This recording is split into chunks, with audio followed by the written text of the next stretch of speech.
This is Christopher John Björkness. It is July 5th, 2023. I'd like to start off by thanking those who have kindly and generously contributed and made this video possible and enabled me to put it up for free for everyone to watch. I hope everyone is grateful to them as well. If you'd like to contribute, you can contribute in the links in the description below. Or I suggest you visit my website, cjbbooks.com, where you can find my work. As I was discussing in my previous video, there is an ancient war among the Egyptian gods. Seth, the god of chaos and darkness, he is primordial chaos. He was the first god that was created. He serves as the substratum for all creation, and he resents the order imposed on him by the gods of the sun, the gods of light and order. And Seth's goal is to defeat and destroy the other gods of Egypt and become preeminent again and be totally free as the god of chaos and darkness. So Seth wages a war against the sun, and he wants to turn the earth into hell, the desert, the land of the dead, where everything is destroyed and chaotic, and he is master over everything, who torments human beings, utilizes them as his slaves, savors the pleasurable scent of burning flesh and burning grain sacrifices, the aroma that is pleasing to Lord Seth. And most of all, he wants to block out the sun. So that became an ancient agenda of Seth. And Seth's original chosen people were the Egyptians, who worshipped him because he was the first god created, and that nothing could exist without the substratum of chaos, which is Seth. But Seth destroyed Osiris, and then Osiris's son Horus avenged Osiris against Seth and became the favored god of the Egyptians. And poor old Seth felt rejected and selected a new chosen people, initially the Hyksos, who invaded Egypt from the land of Canaan and worshipped Seth. And then the Israelites chose Seth and claimed that Seth had chosen them to replace the Egyptians. And the Egyptians represented the firstborn, who initially worshipped Seth and rejected him. And the Israelites became the secondborn, who would replace the firstborn of Egypt and steal their god Seth as being his chosen people, who would eventually rule the Egyptian kingdom from the Nile to the Euphrates and become the lot of Seth's inheritance in the eventual world, which would become a world of darkness and chaos, freed from the sun, freed from light, freed from order, freed from the laws of the creator god of the sun, and at one with Seth, the god of chaos, darkness, and destruction. So the Israelites took on this plan to wage war on the sun and eventually block out the sun and create a world of shining darkness. And all of this is described in the 10 plagues that were placed upon the Egyptians. And I'm going to prove all that to you. But first, let's get into the fact that there is currently a war being waged on the sun to block out the sun by billionaires and the president of the United States. This war is being led by Bill Gates, among other billionaires, on the pretext that the sun is contributing to global warming and that blocking out the sun will slow down and hopefully eliminate global warming. They are waging a war on the sun to block it out through various means by creating shimmering clouds and other particulates to reflect the sunlight. And Forbes reported on this. And Forbes wrote, a Bill Gates venture aims to spray dust into the atmosphere to block the sun. What could go wrong? Of course, this is alarming very many people. We don't want the planet hacked. We don't know what the results of this would be. And we don't want the earth to turn into a guinea pig for these horrendous and potentially exterminatory experiments by billionaires.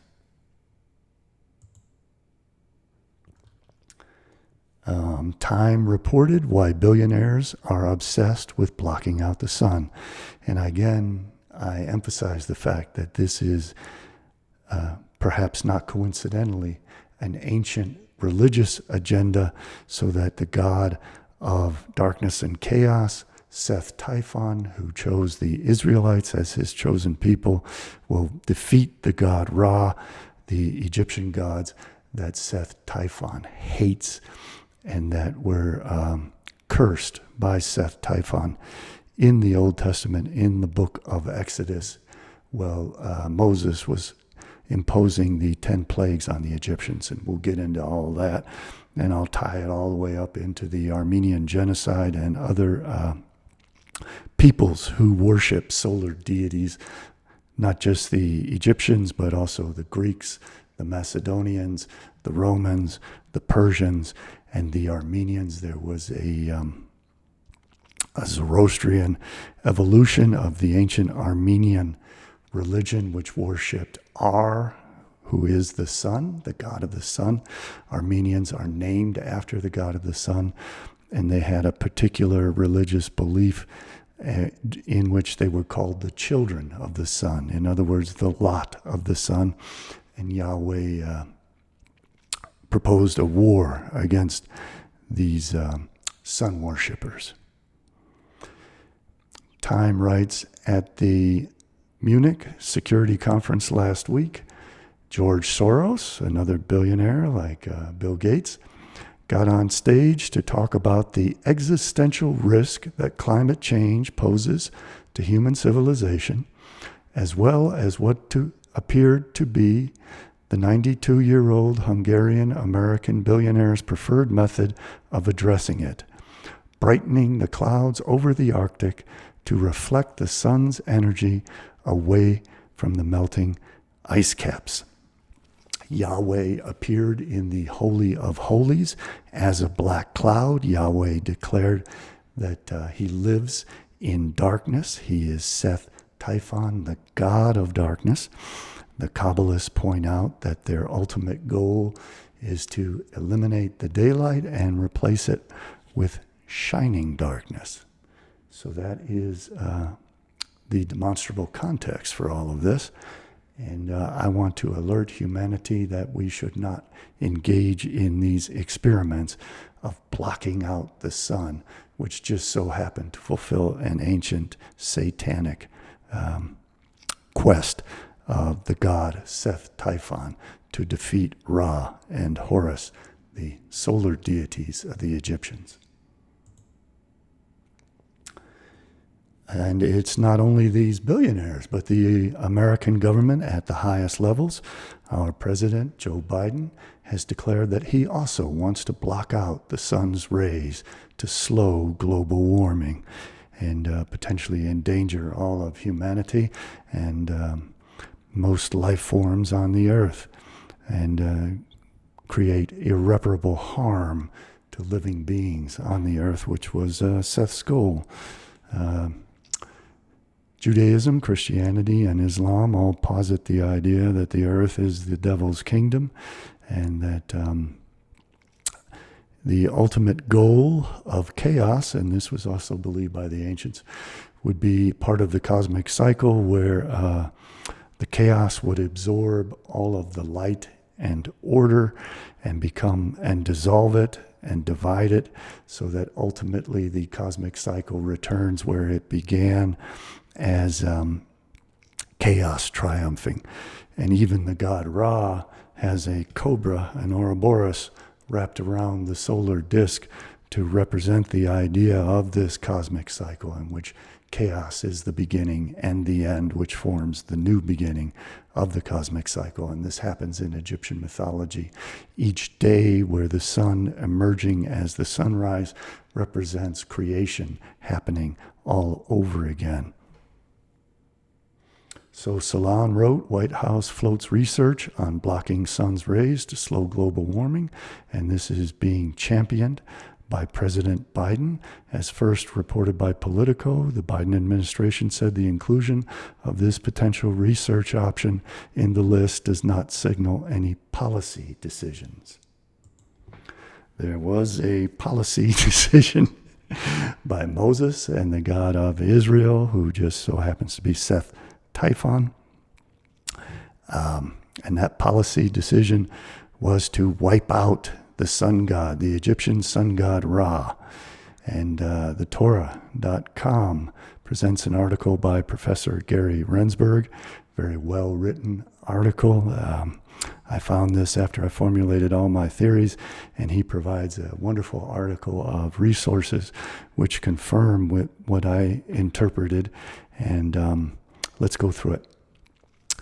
Yahweh's, the Tetragrammaton's war against the Egyptian sun god Ra. By sheer coincidence, the Hebrew word Ra'ah, evil, is the name of the Egyptian sun god Ra, the head of the pantheon.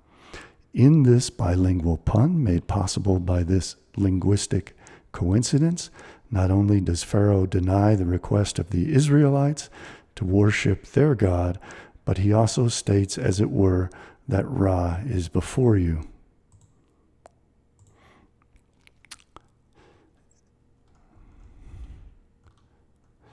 The death of the firstborn at midnight, the darkest part of the night, when Ra is most distant from shining. He goes through and elucidates the fact that these 10 plagues evolve around the idea of destroying Ra, destroying the sun, which is the ultimate quest of the Israelitish religion, to break down light and order and law and replace it with chaos, darkness, Seth's kingdom of hell on earth. And their goal is to blot out the sun and to turn the earth into a hell and to destroy humanity for their god, Seth Typhon. And in exchange for doing that, Seth Typhon promises to give them ripened knowledge and technologies which will enable them to survive this calamity, to become masters over chaos, to become gods themselves, and to emerge on the other side of this darkness in a new Garden of Eden, which is not shining with daylight, but is instead like the moon, innerly illuminated with the wisdom of Seth and with the light of darkness. Genesis discusses two forms of light, the daylight and the dark light.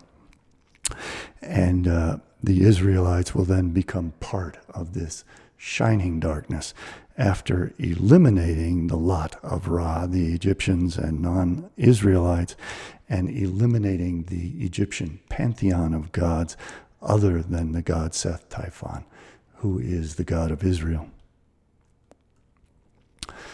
The plague of the locusts blotted out the sun. And that reminds me of what it is that Messieurs Gates and Soros have planned for particulates and clouds in the atmosphere blotting out the sun. That is very much like the plague of locusts blotting out the sun. Playing on this motif in Exodus 10:15, the text states that the locusts covered the eye of the whole land, a rare idiom in Hebrew, but one very much at home in the Egyptian language. This Hebrew phrase most likely is an adaptation of the Egyptian expression, literally the eye of Ra, used to designate the sun, and by extension, Egypt too. So blotting out the sun, blot out blots out the Egyptians. Seth is angry at the Egyptians for rejecting him in favor of Ra, Osiris, and Horus.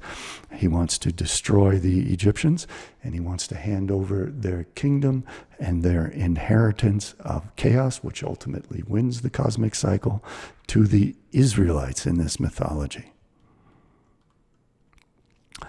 Darkness blotting out the sun. The ninth plague, darkness, not only continues the attack on the sun god Ra, but uses a literary trope found in two Egyptian texts. So these plagues, again and again, block out the sun to kill the god Ra and to kill off the Egyptians, which then happens with the plague of the firstborn. The 10th plague, the death of the firstborn Egyptians at midnight when the sun is furthest from shining, also has Egyptian parallels, though they are of a much more enigmatic nature. Exodus 12:12 states that God performs judgment not only against the Egyptian people, but also and against all the gods of Egypt. So it's very clear that the God of Israel is the Egyptian god Seth. Seth is angry at the other gods. He butchered Osiris. He battled with Horus. He's resentful of the adultery of his wife Nephthys with the god Osiris, and he wants to wage this war on the sun and destroy all the other gods of Egypt. This is the Egyptian god Ra. You can see how the solar disk is covered by the cobra to demonstrate the end as the beginning and the cosmic cycle that is replicated every day by the sun rising and then setting into darkness. It begins in darkness and it ends in darkness. And chaos predated order and light. In one of his many forms, Ra, god of the sun, has the head of a falcon and the sun disk inside a cobra resting on his head. This is the god I'm talking about, the ass-headed god Set or Seth, who is the god of Israel as Seth Typhon. He is called in the Greek Iao to replicate the sound of a donkey braying because he has the head of a donkey. There were witnesses who saw that in the temple in Jerusalem there was a golden ass head and there was a depiction of Moses riding an ass, and they knew very well that the Israelites were worshiping Seth Typhon. They openly accused them of it, and the Israelites learned very early on to cover up the fact that their god is in fact the Egyptian god of chaos and darkness, Seth Typhon. And they have been engaged in a cover-up ever since because they know that the Egyptians, the Greeks, and the Romans all wanted to battle against this god of darkness and chaos. And the way that the Egyptians did that was with a book of magic spells on how to defeat Seth. And that was done by forcing the priests of Seth to eat his divine animals, including the pig. And that was done to the Israelites by Antiochus IV Epiphanes. And we're going to discuss him again a bit later because he's a Macedonian, and Haman was called a Macedonian in additions to Esther. This is the god Osiris that Seth butchered because he slept with Seth's wife Nephthys.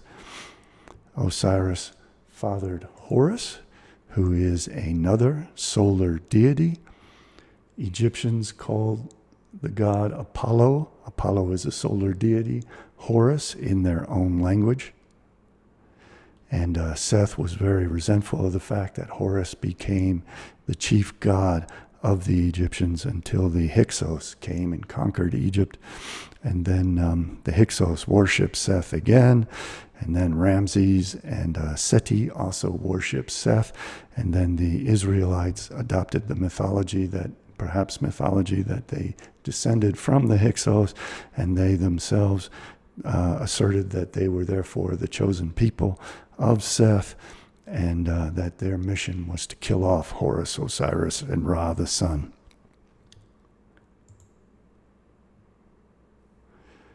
The prophet Isaiah wrote, "Ye are my witnesses, saith the Lord, and my servant whom I have chosen, that ye may know and believe me." This is Seth speaking. "And understand that I am he. Before me there was no God formed, neither shall there be after me." That clearly identifies Seth clearly identifies the God of Israel as Seth, the primordial chaos. Primordial chaos was the first God. No God will be formed after primordial chaos. Primordial chaos is the beginning and the end of the cycle. "I, even I, am the Lord, and beside me there is no Savior. I have declared and have saved, and I have showed when there was no strange God among you. Therefore ye are my witnesses, saith the Lord, that I am God." So Seth now has the Israelites worshiping him as God, as opposed to the Egyptians who worshipped Ra and Horus above Seth. "Yea, before the day was, I am he." Seth existed before Ra and the sun. "And there is none that can deliver out of my hand. I will work, and who shall let it?"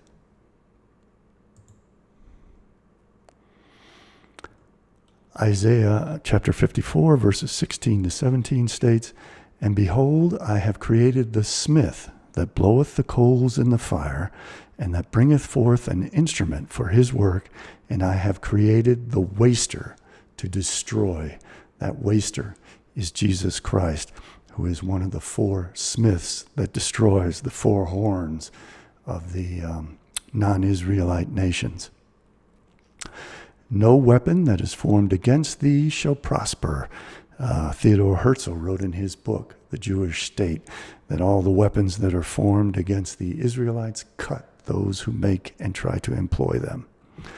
"And every tongue that shall rise against thee in judgment, thou shalt condemn." That's part of the Noahide laws, the blasphemy laws, and we even have alphabet agencies today who condemn anyone who stands up in judgment against the Israelites.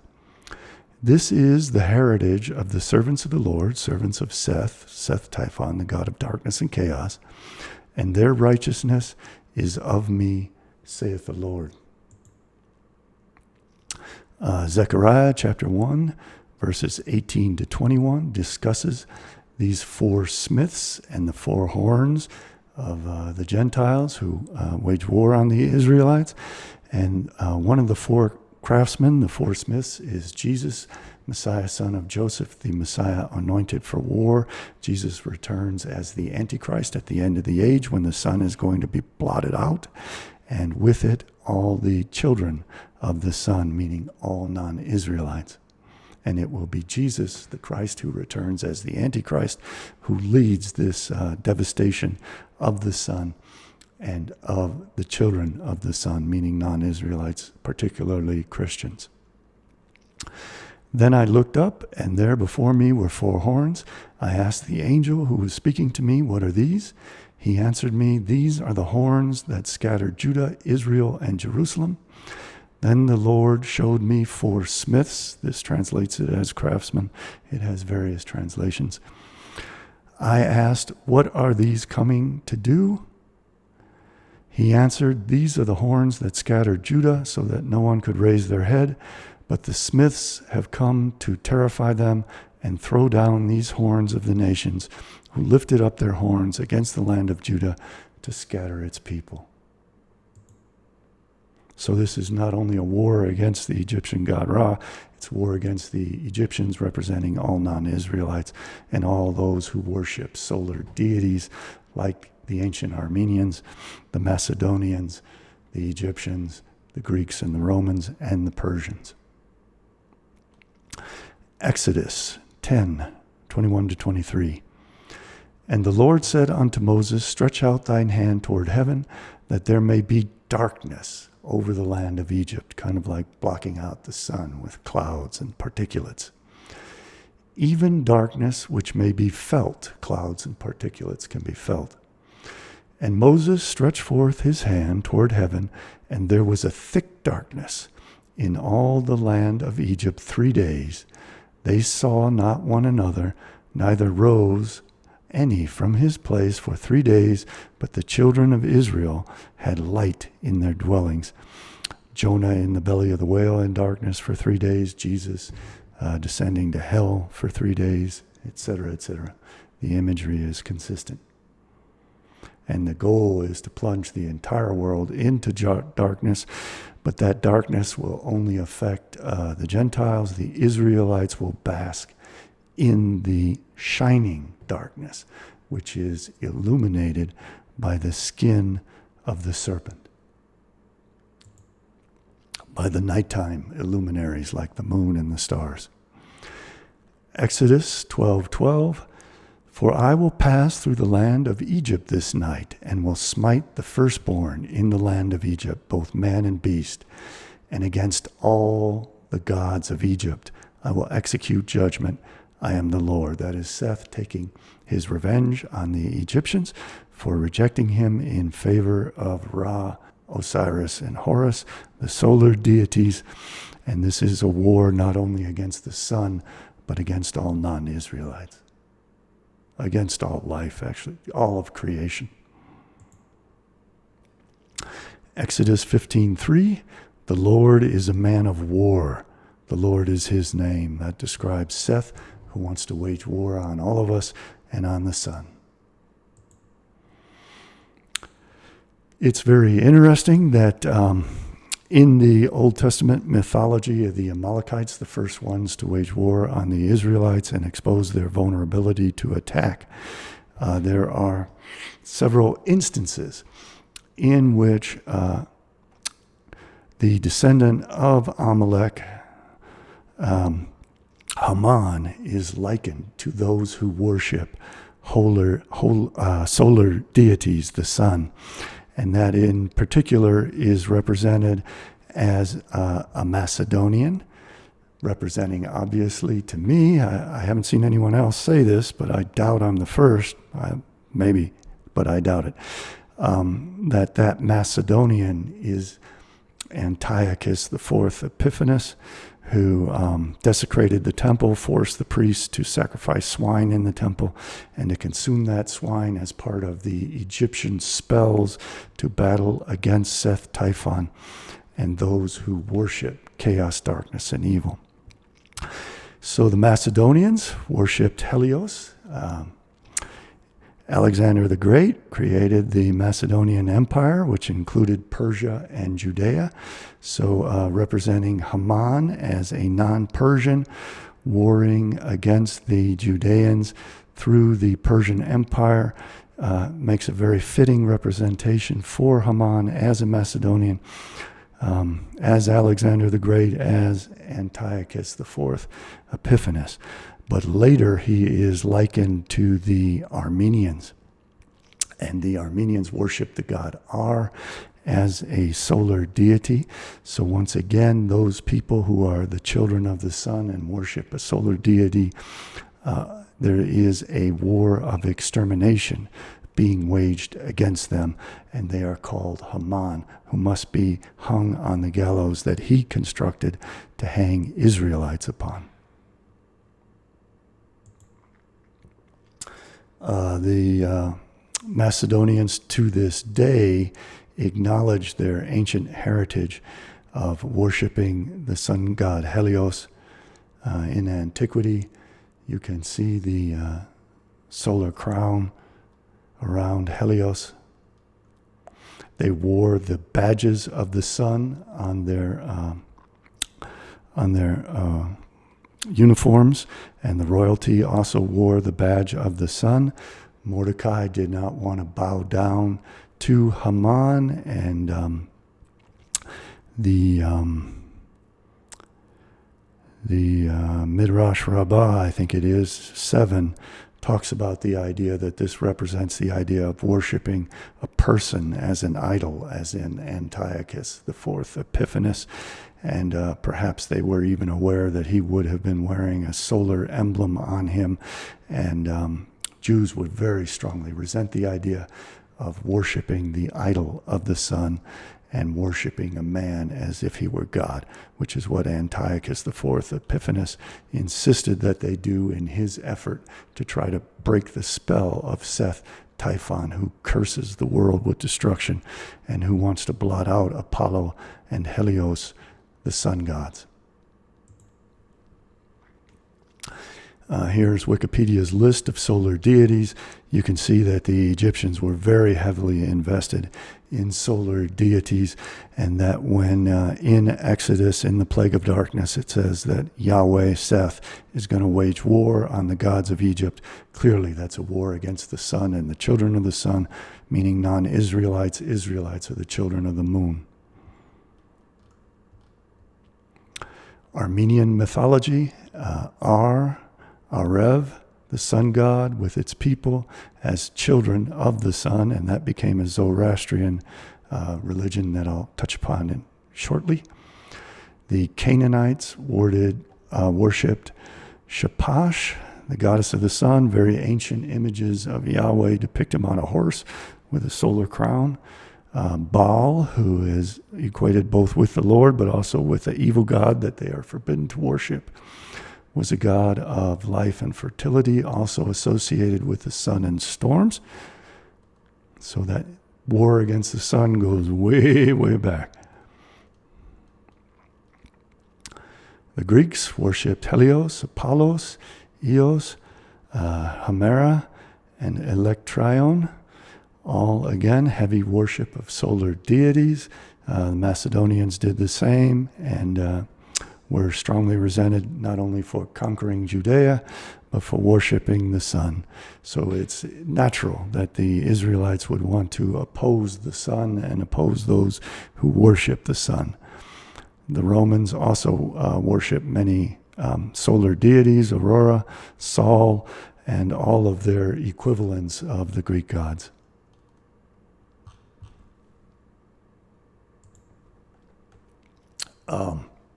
Dealing with the Armenian Holocaust and the fact that the Dernmei planned it, led it, incited it, makes this an issue of special importance to me, especially now that the Armenians are once again under attack and Israel is funding Azerbaijan with billions of dollars worth of weapons to perpetuate that attack. I think we should all oppose that, contact your people in Congress and ask them to oppose that religious movement that came out of the Zoroastrians from the Achaemenid Persian Empire, but which draws upon a much more ancient Armenian tradition of worshiping the solar deity Ar. They were called Aravortic, meaning children of the sun. So that this war against the Armenians, I have a new theory I'm developing.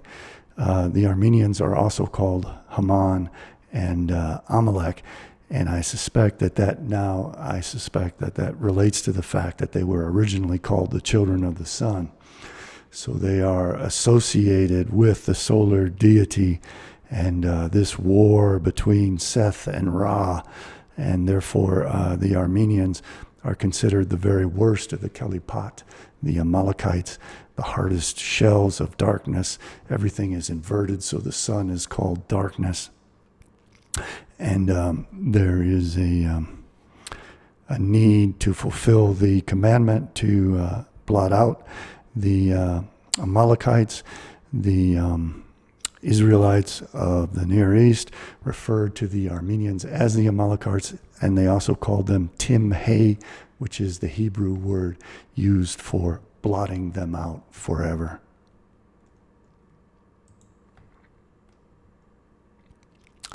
There's another aspect to all this. They do want to create a kingdom of hell. A kingdom of hell will be a land of darkness, moisture, the waters of primordial chaos. And the demons and the gods feast upon burnt sacrifices. One of the obligations of human beings is to feed the gods sacrifices. This was taught by most ancient cultures, including the Greeks and the Mesopotamians and the Egyptians. And the Hebrew Bible is filled with passages which describe the idea that burnt offerings offer up a smell that has a pleasing aroma to Seth Typhon. The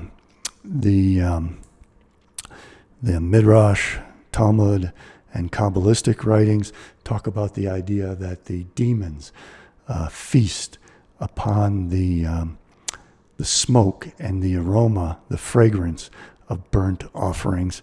This is not unique to Judaism.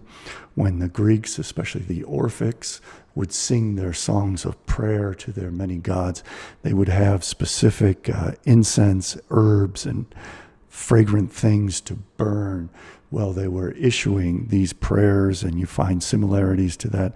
The Egyptians had that much earlier, and then the Psalms of David and other prayers are also offered with burning incense to provide this aroma for the gods to consume and eat and to attract the gods. Judaism talks about the fact that demons are attracted to this scent of smoke, of burning living creatures, both grain offerings and meat offerings, and that would also include human beings. And we now see that the world is being consumed in forest fires and wars, and potentially nuclear wars, which will create these fires and release this moisture of the fire into the atmosphere. One of the reasons why Ra is so hated by Seth and the Israelites is because the sun dries things up. And when it dries up water, it releases salt. And salt is given with the offerings to increase their flavor. And Jesus said that Christians are the salt of the earth, which is another one of the many things which reveals the fact that Christians are burnt offerings, are sacrifices to Seth, to Satan in this coming kingdom of hell. They will all be exterminated and burned up as these burnt offerings that give off the pleasing aroma of death that Seth consumes and that attracts the demons from all around the universe and enables them to feast and to breed. Another one of the passages which reveals the fact that Christians are the salt of the earth, meaning they're offered with sacrifices as sacrifices, is 2 Corinthians chapter 2, verse 15. For we are to God the pleasing aroma of Christ, meaning the burnt offering of Christ, which gives off smoke, which is a smell that attracts the Lord. When the Lord is attracted, the Lord hears the prayers of Israel. The demons also feast on that aroma and on the smoke and are able to breed because they are well fed, converting the world into hell, which is the goal of Seth, to block out the sun and turn the earth into his kingdom of hell. For we, meaning the Christians, are to God the pleasing aroma of Christ among those who are being saved and those who are perishing. Well, that's quite a lot to digest. I hope that I have proven to you these things by demonstrating primary sources. I know it's a lot to accept. I know it's horrifying, and we are witnessing it before our eyes. They are attempting to block out the sun, which will inevitably have disastrous consequences for all life, which will bring about the extermination of humanity if that is not conducted through nuclear war or biological war, all the things that are happening today. I personally don't believe this is all coincidental. It is being conducted on the precise timescale that the ancients set for all of this to happen. All of the Abrahamic faiths put forward this 6,000 year time frame on the Anno Lucas scale of the Shabbatians, the Christian dispensationalists, and the Zoharites. That year was the year 2000, when things started to really heat up in the world.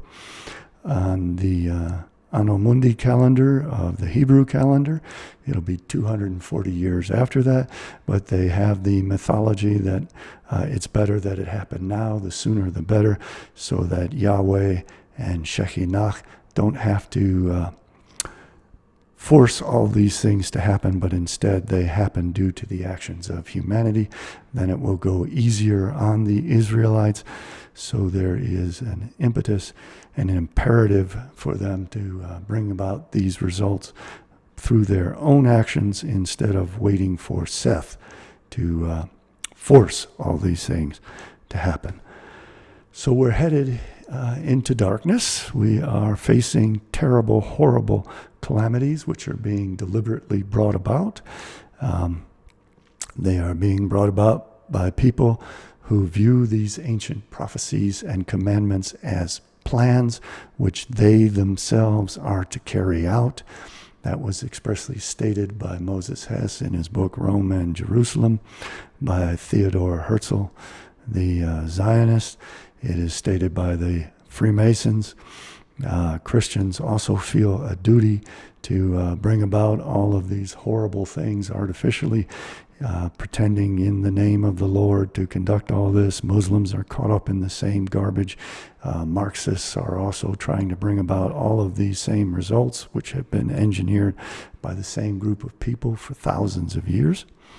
Humanity and all forms of life, all the beautiful animals and plants, are in danger. They are being destroyed.